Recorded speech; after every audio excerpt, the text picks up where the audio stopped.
Welcome back. The fifth edition of the Constitution Hill Human Rights Festival takes place next weekend. The two-day event consists of conversations, exhibitions, art, film and live performances. And this year's theme is Seize the Power, Seize Your Power. For more on the festival, we are joined by civil rights activist Mark Heywood. A very good morning to you, Mark. Thank you so much for joining us. Why this particular theme? Good morning.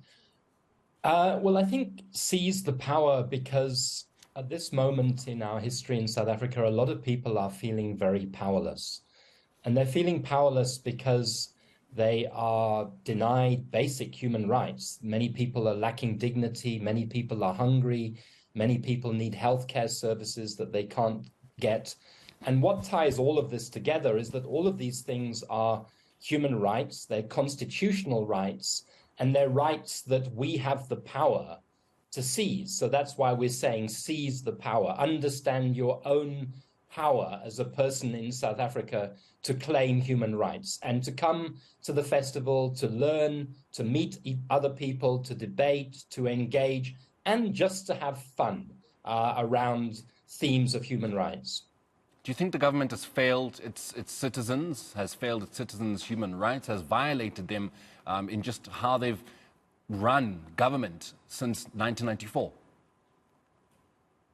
Well, if so many people are hungry and so many people are unable to get a quality basic education or to get access to healthcare services, then something is definitely wrong, particularly in the context of a constitution that is founded on human rights.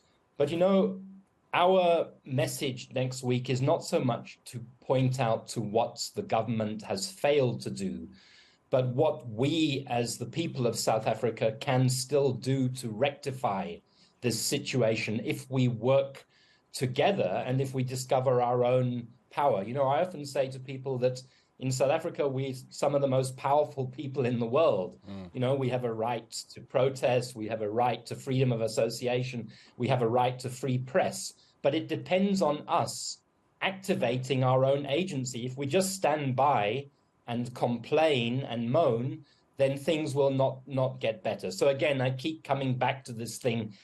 Yes, we must make demands of government. Yes, we must criticize government, but yes, we must do something ourselves as well.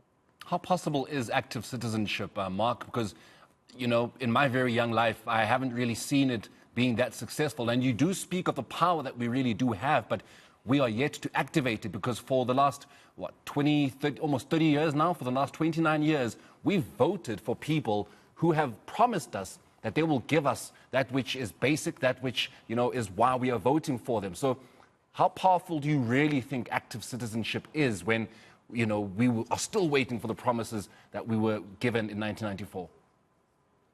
I think that's a very, very good question. And you've touched on the problem, which is that we've voted for people, we've trusted people who make promises, and then we give our power up. Then we do nothing for a few years, for a number of years, until we vote again, and then we get disappointed again. Whereas what the South African Constitution requires is that we, the people, are part of government. And I believe that active citizenship is extremely powerful. I see it in my work and life on a daily basis. I've been an active citizen personally for many years. You know, I'm one of the founders of the Treatment Action Campaign. The Treatment Action Campaign has been able to get access to antiretroviral treatment to 5 million people over 20 years. You know, we have saved 5 million lives. That's an example of active citizenship. And I could point to many other examples in society. But active citizenship needs to spread from just a few people to being something that everybody takes up. It needs to spread from just a few issues that we hear about all of the time, like health and education, to food and dignity and safety and security. And if we do that, then we will give birth to a very different South Africa. How important is the success of the national shutdown that is being led by the EFF? Because a lot of the talk, even in our show this morning, a lot of the talk has been about the anticipation of violence, the fear of violence, the threats that have been circulating on social media and instant messaging platforms. How important is it for tomorrow's national shutdown to go peacefully so as to really show the power of active citizenship and to show, the example of the human rights we are afforded in our Constitution. It cannot go wrong. Again, you're absolutely right. That's the critical question. If tomorrow becomes violent, destructive, disruptive, then it is not a success. If tomorrow is a peaceful demonstration by potentially millions of people of unhappiness at the inequalities in South Africa, unhappiness at the conditions in which so many people live, if it becomes a great expression of our power and our rights and our demands, then it's a success. And, my argument is, because we have a constitution, because we have rights, because we have courts, we don't need violence. Violence is a sign of defeat. It's a sign of frustration. And if tomorrow becomes violent, and if it leads to the destruction of property or clinics or transport or whatever it may be, what it does is it just silences people. It makes people scared. It makes people frightened, and that demobilizes people. So it would be defeating its own purpose if it was to be, if what people fear was to happen. Let's talk about what we can expect next week at Constitution Hill, of course. One of the things you've highlighted that you guys would like to see happen is South Africans having fun. With everything that is happening, we must never forget our ability and our rights to have that fun, and that, they must just immerse themselves in the experiences that are going to be on offer. What kinds of experiences are going to be on offer? What can people expect?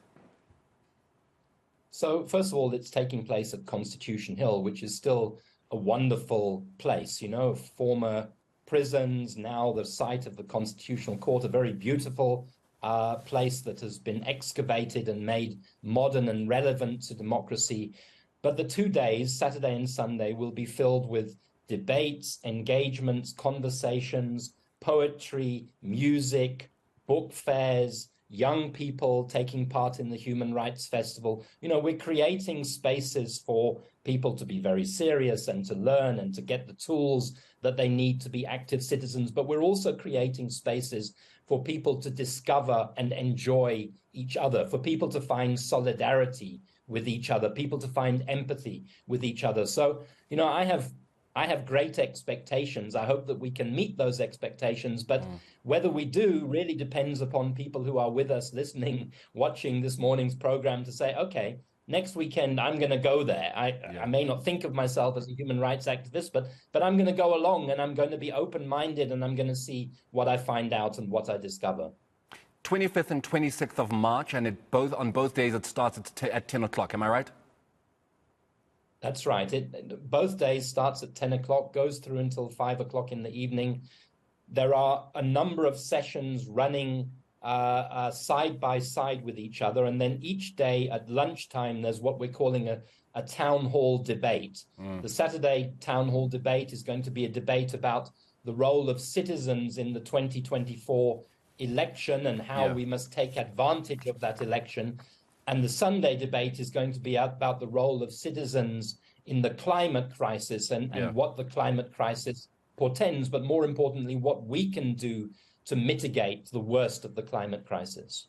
Mark, all the best for what's happening next week. All the best for this week, because Human Rights Day, of course, is happening on Tuesday, the 21st, and this is all a lead up to what's happening at Constitution Hill. We really do appreciate your time with us here on South African Morning. That is civil rights activist Mark Heywood.